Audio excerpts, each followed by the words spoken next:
জাতিসংঘ সাধারণ পরিষদের অধিবেশনের সাইডলাইনে স্থানীয় সময় বুধবার ফিনল্যান্ডের রাষ্ট্রপতি আলেকজান্ডার স্টাব, ইটালির প্রধানমন্ত্রী জর্জিয়া মেলোনি, পাকিস্তানের প্রধানমন্ত্রী শাহবাজ শরীফ এবং কসোভোর প্রেসিডেন্ট ভজোসা ওসমানির সঙ্গে বৈঠক করেন প্রধান উপদেষ্টা প্রফেসর মোহাম্মদ ইউনূস। বৈঠকে বাংলাদেশের জাতীয় নির্বাচন, রোহিঙ্গা সংকট, বাণিজ্য ও বিনিয়োগ বৃদ্ধি সহ বিভিন্ন বিষয় নিয়ে আলোচনা করেন নেতৃবৃন্দ। নিউ ইয়র্ক থেকে আমাদের বিশেষ প্রতিনিধি খোরশেদ আলমের পাঠানো তথ্য ভিডিও চিত্র নিয়ে শামসুল আলমের আরও একটি প্রতিবেদন। ক্যামেরায় ছিলেন মোহাম্মদ মনিরুজ্জামান। নিউ ইয়র্ক সফরের তৃতীয় দিনেও ব্যস্ত সময় অতিবাহিত করেন প্রধান উপদেষ্টা প্রফেসর মোহাম্মদ ইউনূস। জাতিসংঘ সাধারণ পরিষদের অধিবেশনের সাইডলাইনে বেশ কয়েকটি দেশের রাষ্ট্র ও সরকার প্রধানের সঙ্গে বৈঠক করেন প্রফেসর মোহাম্মদ ইউনূস। এদিন ফিনল্যান্ডের রাষ্ট্রপতি আলেকজান্ডার স্টাব, ইতালির প্রধানমন্ত্রী জর্জিয়া মেলোনি, পাকিস্তানের প্রধানমন্ত্রী শাহবাজ শরীফ এবং কসোভোর প্রেসিডেন্ট ভজোসা ওসমানির সঙ্গে বৈঠক করেন ডক্টর মোহাম্মদ ইউনূস। এ সকল বৈঠকে বাংলাদেশের জাতীয় নির্বাচন, অন্তর্বর্তীকালীন সরকারের সংস্কার কার্যক্রম, রোহিঙ্গা সংকট, বাণিজ্য ও বিনিয়োগ বৃদ্ধি, নিরাপদ অভিবাসন, মানব পাচার রোধ সহ বিভিন্ন বিষয় নিয়ে আলোচনা করেন নেতৃবৃন্দ। এছাড়া ক্লাব ডি মাদ্রিদের সভাপতি ও স্লোভেনিয়ার সাবেক প্রেসিডেন্ট দানিলো তুর্কের সঙ্গে বৈঠক করেন প্রধান উপদেষ্টা প্রফেসর মোহাম্মদ ইউনূস। বৈঠকে দানিলো তুর্ক ডক্টর মোহাম্মদ ইউনূসকে আমন্ত্রণ জানান সংগঠনের সদস্য হওয়ার।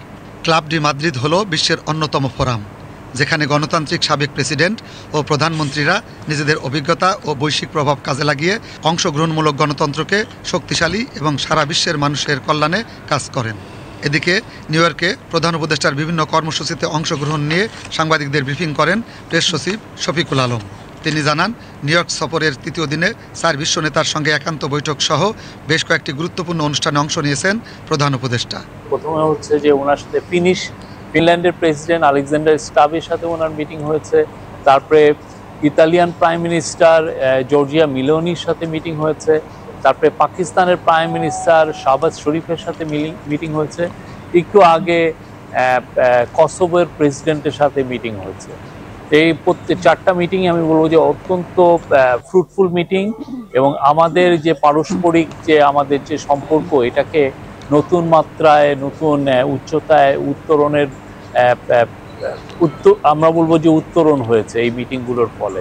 প্রত্যেকটা মিটিংয়ের একটা কমন থিম ছিল যে এই গভর্নমেন্টের যে ডেমোক্রেটিক ট্রানজিশনের যে জন্য যে কাজগুলো করছে, ইলেকশন হোল্ড আপ ফেব্রুয়ারির প্রথম ফার্স্ট 15 ডেজের মধ্যে, এটা নিয়ে একটা বড় কথা হয়েছে। আরেকটা হচ্ছে যে বাংলাদেশের সাথে তাদের বাণিজ্যিক সম্পর্ক, বাংলাদেশের সাথে তাদের অন্যান্য যে সম্পর্ক আছে, ইতালির সাথে যেটা সেফ মাইগ্রেশন নিয়ে আলাপ হয়েছে, এবং ইতালিয়ান প্রাইম মিনিস্টার কে যখন প্রফেসর ইউনূস বলেছেন যে ট্রেডের সম্পর্ক তার সাথে আরও বাড়ানোর জন্য, তখন উনি নিজের থেকেই প্রস্তাব দিয়েছেন ইতালি বাংলাদেশ বিজনেস ফোরাম করার জন্য। আর কসোভো বাংলাদেশের থেকে বেশ কিছু লোক কসোভোতে, যদিও ছোট দেশ কিন্তু ইউরোপের এরা খুবই গ্রোয়িং ইকোনমি, তার সাথে বাংলাদেশের সম্পর্ক দিন দিন বাড়ছে। Shamsul Alam, BTV news.